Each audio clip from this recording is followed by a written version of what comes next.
Good day, girls and boys, ladies and gentlemen, elves and dwarves, and other mythical creatures.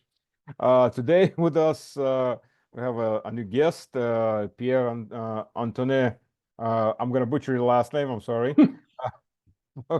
I have a talent for that. Plaquevent. Plaquevent in Plaquevent. English. Yeah, it's and I'm going to Americanize English that at that. So it's even worse. Anton is a French writer and a political analyst. He's authored three books, Soros and the Open Society, Globalism and Depopulation, which is a very big problem, by the way, depopulation, whether you know it or not. And it's leading to global economic collapse. And Open Society versus Eurasia. And he also runs a think tank, strategika, and has a newsletter, Polemos. Why, hello there. Come hither, boys and girls, and hear the magical tale of the magic monetary theory. That's right. You no longer have to worry about all that pesky gold and silver to buy what you want. Just print, print, print. And when Marco Polo traveled to ancient China in the 1200s, the Mongol Khans of China showed him their magic monetary theory, where they had pure fiat paper money, and they could just print whatever they needed for whatever they wanted to buy. But alas, even that story had a dark ending. For the magic monetary theory unleashed the twin beasts, the tidal wave of debt ridden by the beast of inflation. And when Marco Polo returned to China 20 years later, there were no Mongol Khans of China anymore. China had just gone through a vicious civil war that was sponsored by a total economic collapse. Let's fast forward 800 years. And the modern monetary theory is all the rage in the Western leadership. That's right, you no longer have to worry about debt. Debt no longer matters. No, just print, print, print all you need. But yet, the twin beasts are back. The tsunami of debt swallows up whole nations, causing defaults, causing collapses in currency, destroying people, destroying their lives. The beast of inflation swallows up your hard-earned wealth. The products that cost $126 back in 22 now cost well over $400 in 24. That's right, hyperinflation is here. What do you do to save your hard-earned wealth? Where do you go? You go to gold, not paper gold, physical gold. And you don't keep that gold in the United States, where in 1932 the government confiscated gold. It'll do it again. You don't keep it in Western Europe that's collapsing before our very eyes. Where do you go? What do? You come to exitstrategy.world, the company that's going to help you find the safe haven for your gold and your well-being. Exitstrategy.world, the saviors in this dark fairy tale. I like a Greek name, sorry. Classics. Anton, welcome. Welcome to the show.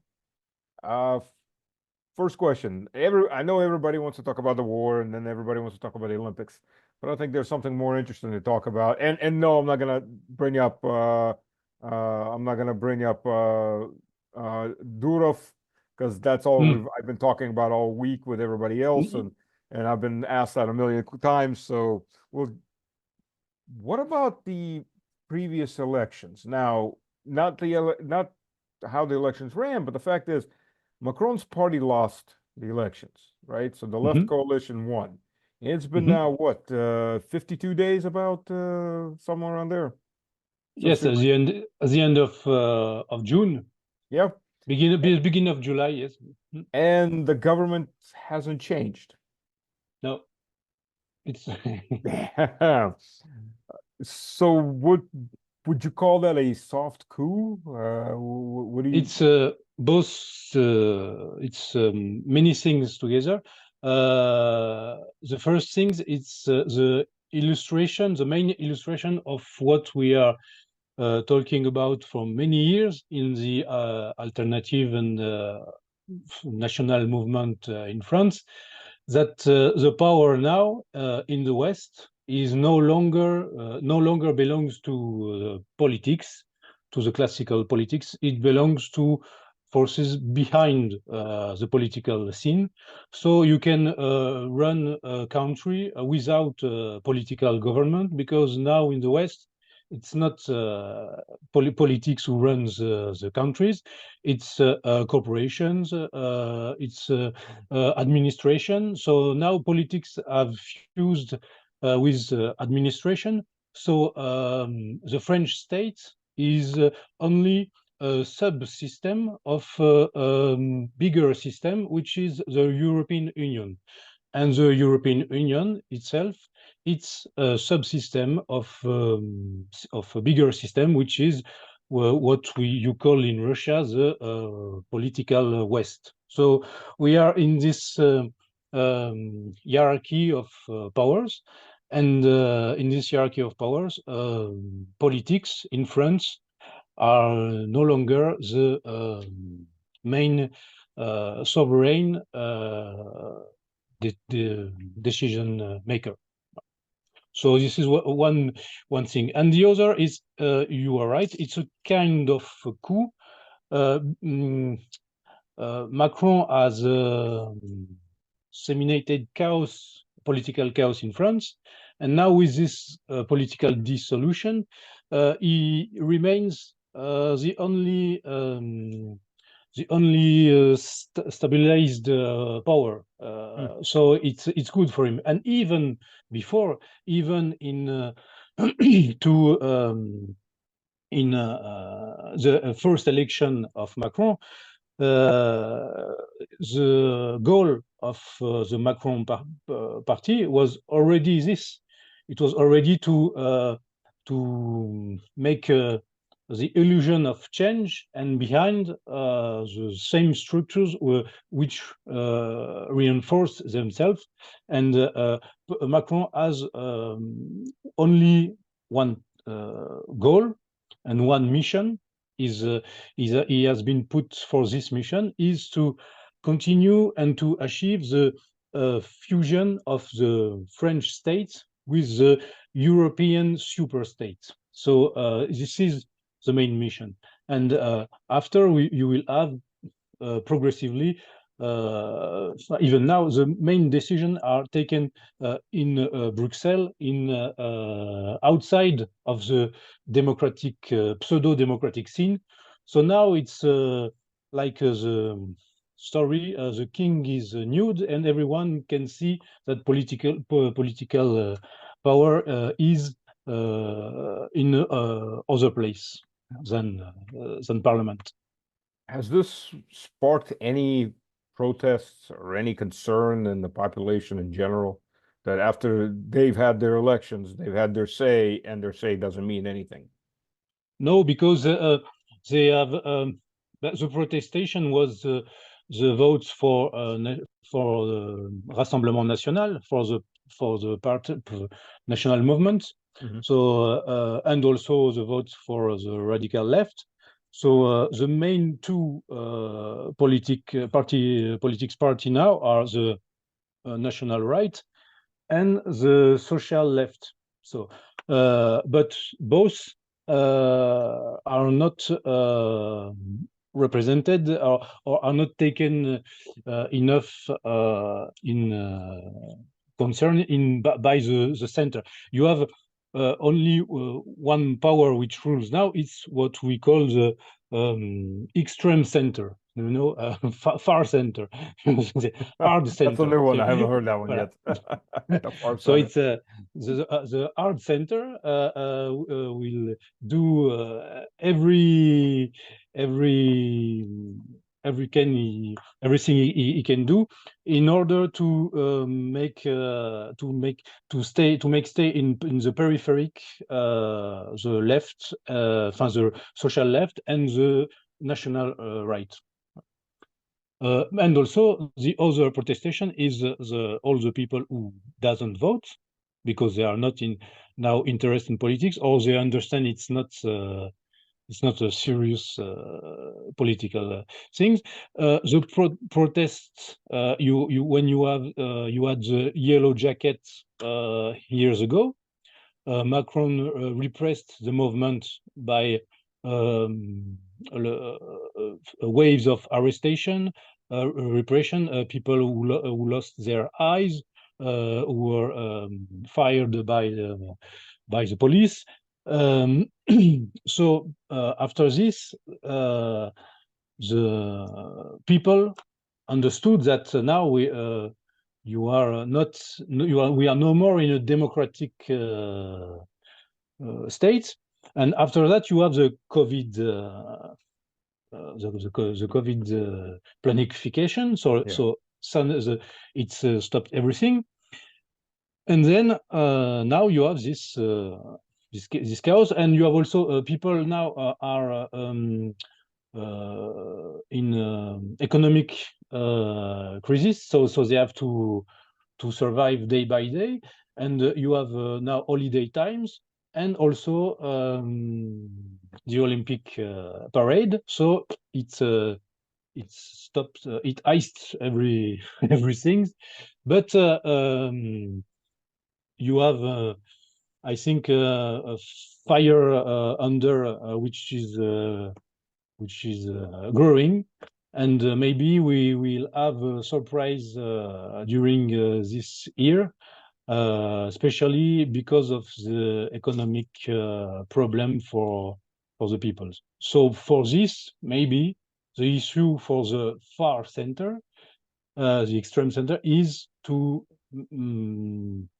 implement a sort of civil war in France, like we have in Britain, in order to make Muslim and natives people fight together instead of having a revolution. Yeah, there's that, or they take you to a foreign war. It's a war. It's social engineering. They have to manage the political backlash. So they always make in order that yes, people will, the working class will kill, which will kill themselves together in war, or with civil war, with migrants, or they can do every tricks they want. That's why people now are not interested in politics anymore, because people who understand what is running on, because they understand that politics is no longer in the end of puppets like Macron and the other people. Yeah, there's a Russian joke going around, especially during the yellow jackets. The power of French democracy is the fact that the government just doesn't give a damn what the people want. The true power. So when you say people don't care about politics, is it that they don't care about politics, or they know the system's rigged and they're just really getting angry and they're going to take power another way?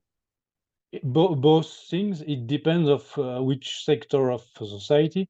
I think now we can divide the public opinion in three blocks. You have the one blocks who follows the state because they are interested in this statu quo because of their works, because they are in the they work with the state, or they are in the administration, things like that. You have a mass of people who will always follow, but even if they don't agree, but they don't have really political opinion, or if they are if they got a political opinion, they are not politically engaged. And you have the other minority of opponents, of people who understand that that the system is corrupted, and so and these people are growing numerously after each crisis we know in the West. So it's for me, it's minority against minority. You know, it's like the Vilfredo Pareto's law of 20%. You have always 20% of, so you have maybe 20% of really corrupted French people who follow the globalist agenda, and you have maybe 20% of people who are national people and normal people which are led by the common decency and want want a regime change. It's the 20-80. 20% of the 20% of the people create 80% of the problems. It depends, I guess, where you stand, who the 20% are, and who's creating the problems. Yes. In fact, the true minority, globalist minority, is very few. But after you have, it's a hierarchy of decisions. So after you have all the administration, all the people who just follow the orders. And if you have tomorrow, if you have a regime change, they will follow the regime change. But the problem is we have really this a globalist occupation network, which Macron is one of those, which is yes, which has which is a cancer inside the states. So that's the problem.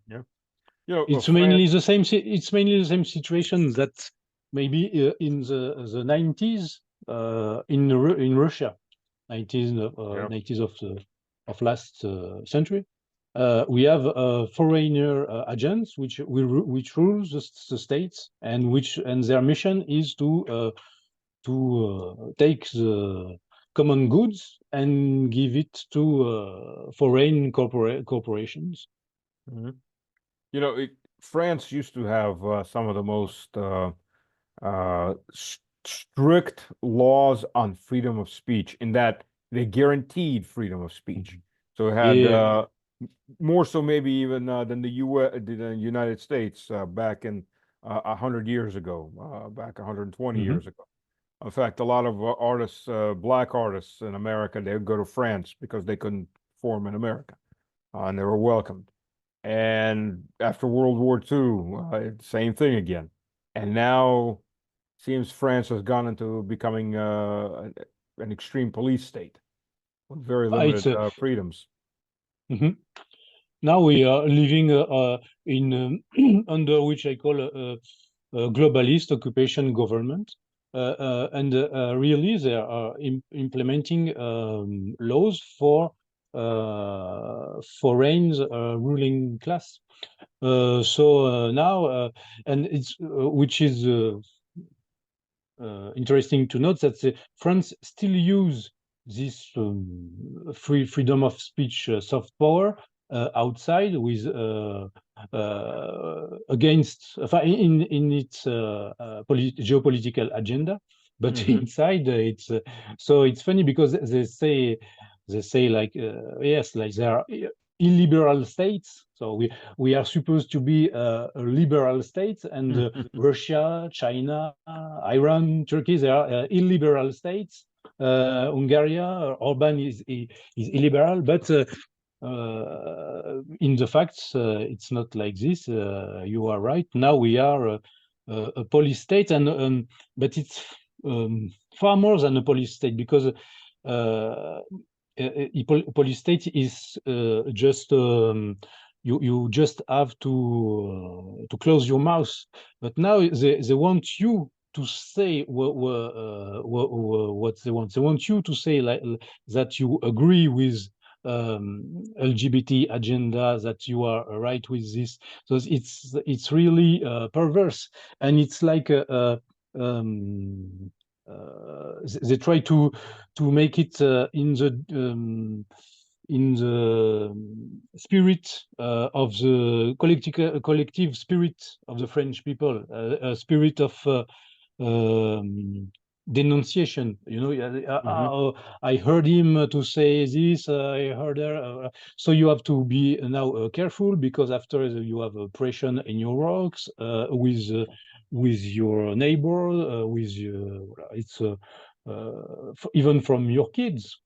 Like they say always, we used to learn in school that during communist times there were kids who denounce their their parents to the party, but now it's the same thing.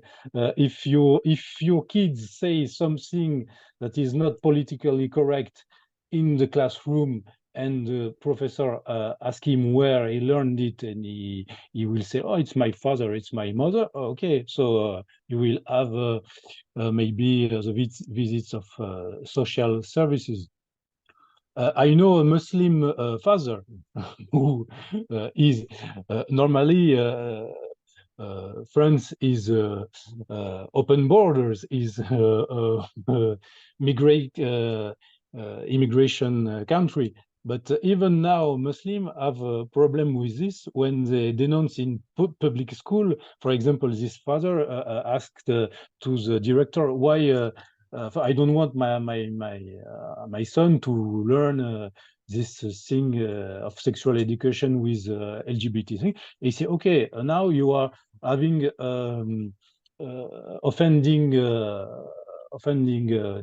discourse. So if you continue, I will call the social services, and they will take your kids." So the father took his family, and he went to Dubai, and now he tells that in Dubai his kids are learning how to program a computer, how to fly drones, or learn mathematics, instead of becoming a drug dealer and pederast in France.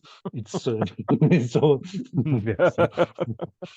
Yeah, it's amazing. But Aristotle wrote something very interesting as far as tyranny. Tyranny always rises up from the masses, but it likes foreigners. It doesn't like its own people.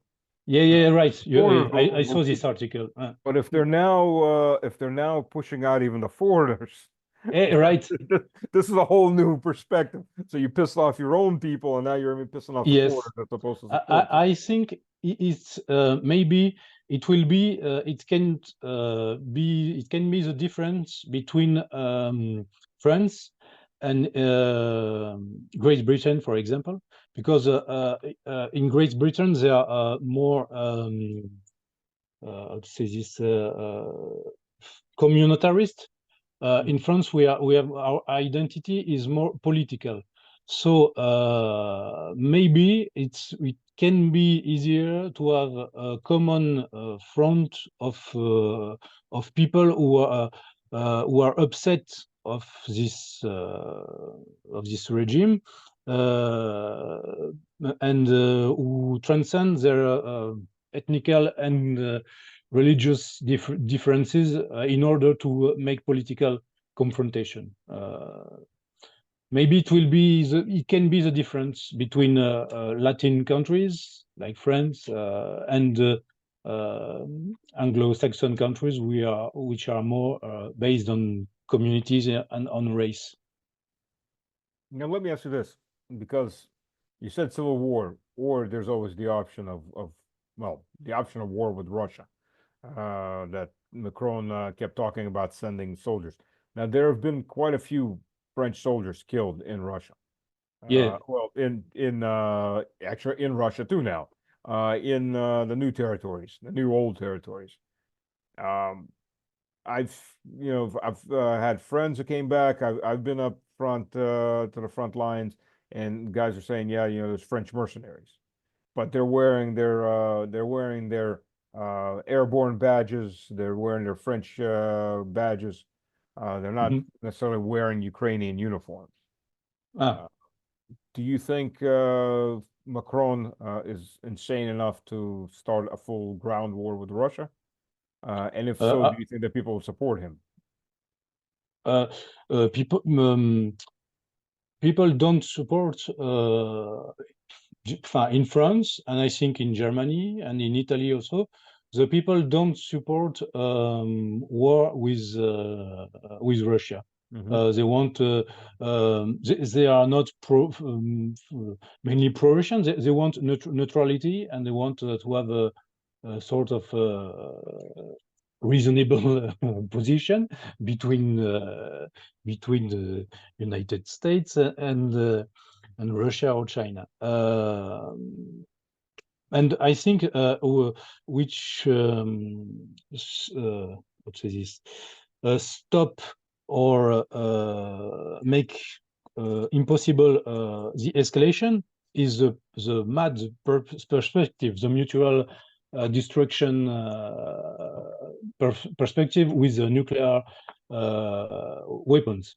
So that's why you have now a sort of for me, we are already in the Fourth World War. The Third World War was the Cold War. For the Fourth World War is this sort of fragmented war in every crisis place where the West confronts is Eurasian challenges. So this is, for me, it's nearly the same front: Ukraine, Middle East, South Asia, in Myanmar, Birmania, maybe soon Taiwan. So it is the same. It's what the American geopolitics calls the rimland of Eurasia rimland. If you look where the wars, contemporary wars, are always start, they always start in this point of friction between West and Eurasia. So it's the same, and like in the Cold War, which stops the escalation, it's the perspective of the annihilation even of the globalists themselves.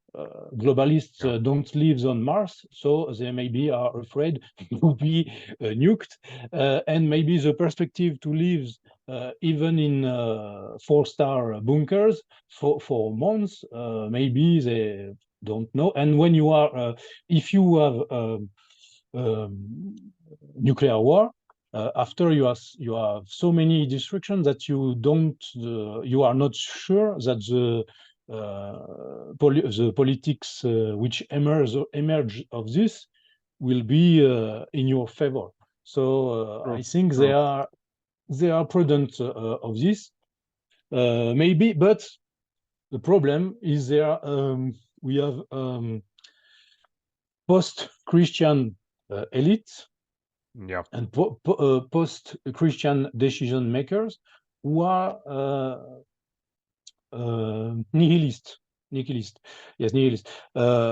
because as they don't believe in nothing else than their power, they believe in some fantasies like transhumanism.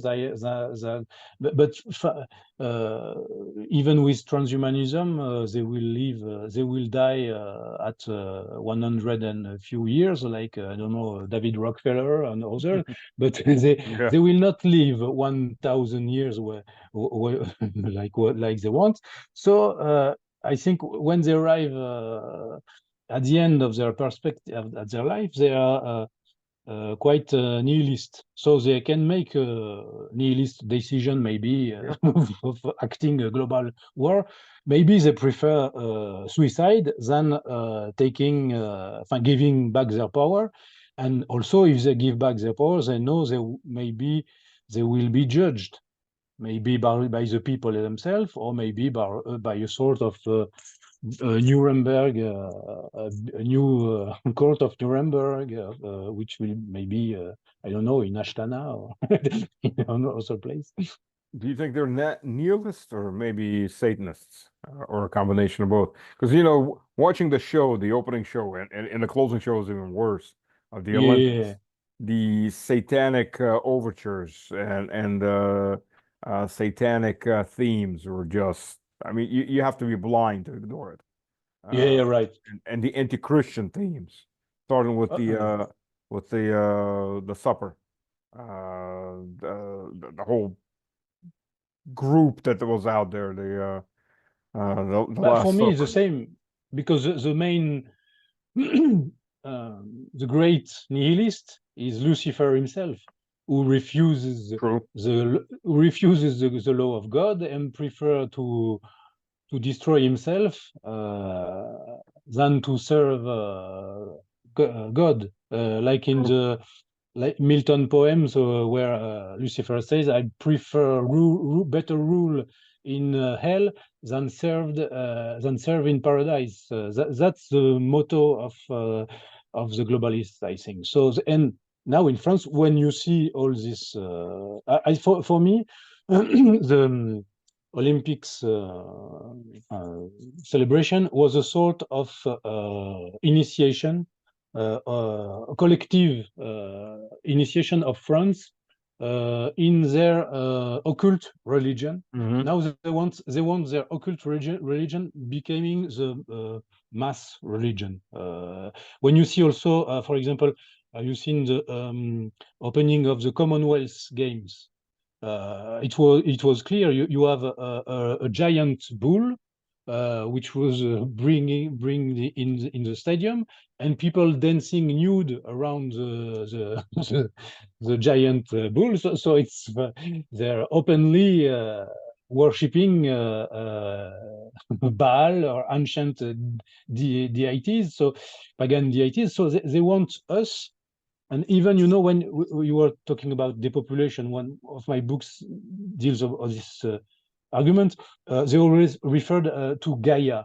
They want us to quite Christianism and to worship ancient goddess paganism. And for them, I think they have this idea that they are gods. They are living gods. And they want to become gods, and with the idea of transhumanism, there will be living gods, and we will be human cattle. And now we are, as Yuval Noah Harari, you know, the writer and member of Davos Forum, he wrote that the story became with when the man submit to God, it will end when the man will become God. And he also speaks about the necessity of doing something for all the useless people, which will have no work in the transhumanist society. And they are preparing this society with robots doing everything with, and so you have first they have replaced European people with migrants, and then they will replace this new population which they have created with robots. So it will be the immigration of robots, and that will wipe out the last humans. And it will be their goal is which is well described in The Brave New World of Aldous Huxley, where you have a world, one world state, which is organized in genetical classes, alpha, beta, etc. And the alpha are IQ higher, and the gamma are near to the beast, and they do the task, physical task. So it will be they want to go to this kind of society, and they think that it will be a sort of return to the paradise lost, you know, to a sort of perfect society of on Earth without God. But I think if we are talking about Satanism, that for the good people, the Holy Spirit guides them. For the bad people, even if they don't know, there is their inspiration in the bad spirit. So these people are driven by a superior force. You have this video where you see Macron talking about that. He talks about a sort of transcendental forces which lead him. He also talks about what he calls the event beast, which is already there, and we don't know what he's talking about. So I think for these people, I think we do. Yeah, we do, and I think they know. That's why they are obsessed with two 2030 agenda, always this date, because when you see in 2030, we will be 2000 years after the beginning of the ministry of Jesus Christ. So I think That's a good for point. this date, they want to begin their post historical and post Christian society. So that's why they are in hurry, and they have to face the geopolitical contestation outside the West, and also the political contestation inside of the people like me and the other. And so, but it's not easy to see how they will maybe they will drive us near the very big catastrophe, and they will give us a false peace issue. And the Apostle Paul warned us that the Antichrist will come when everyone will be talking about peace and security.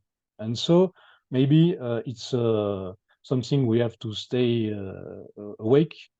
That's after this war, maybe they will announce a sort of false peace, maybe. Yeah, I think you're right. You know, and that's one of the things that also interests me is if you take that you look at societies, and they're pushing suicide. They're pushing suicide even on productive people. Okay, so you have teenagers in the Netherlands that can now end their lives at 15, at 16. People that are productive, they have a whole life of production ahead of them. Okay, they're depressed. You know, most teenagers are depressed or insane or whatever because they're teenagers.